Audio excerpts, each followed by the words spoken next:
Hi, I'm Lui Castañeda. I'm currently the PR and influencer lead for Unilever Beauty and Wellbeing, Malaysia, Philippines, and Singapore. The essence of beauty and the whole point of the beauty industry, it thrives on diversity. That also mirrors the consumer's needs. There are different needs across all consumers, and it feels like we need to be representing all the segments in the beauty industry to make it really make it purposive. Social media plays a big part into that whole conversation. TikTok especially gave a rise to really that slew of authentic voices. When we look at influencers' plan right now, before it was all about followers, diba? The more followers, not even that, but it was also about that aesthetic curated life of Instagram, the glossiness of it, right? A certain glossiness in the portrayal of life. In TikTok, you see more authentic people, unfiltered beauties, unfiltered posts, unfiltered content. That actually ignited this question within people that why am I not represented? Why am I not seen? But at the same time, for people also who have been in the back of the camera, they've also feel like, why do I also have been contributing to that unhealthy stereotype also of beauty? Why can't I be myself more? Why do I have to follow the certain trends? So that became a movement of the whole need of being able to see different people, and there's that whole conversation starter of like being able to be represented by different types of people that people relate to.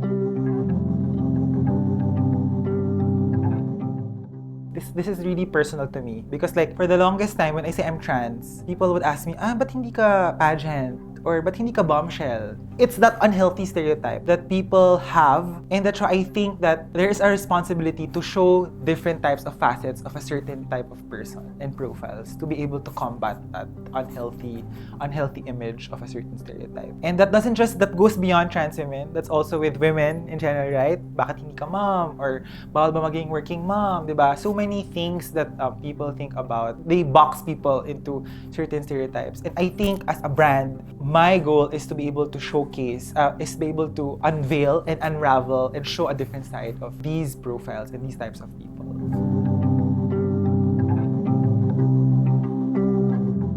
To be honest, I feel like authenticity as a term has been used very loosely these days. So when I say authentic, it has to be in the context of something. And when you're saying what is authentic for a brand really, it's about working within the core of the brand. For example, Cream Silk. Cream Silk is all about being empowering women and conditioning women for greater, empowering women. I cannot say, hey, I'm gonna do children for cancer because that's authentic. But for Cream Silk to be truly authentic, for example, is to empower not just cis women, but also other women in the other types of women. Maybe it be trans women, bisexual women, queer women, and that is, for me, authentic because it still stays true to the brand's DNA and core, which is to empower women, but expanding it to cater to a wider group of women.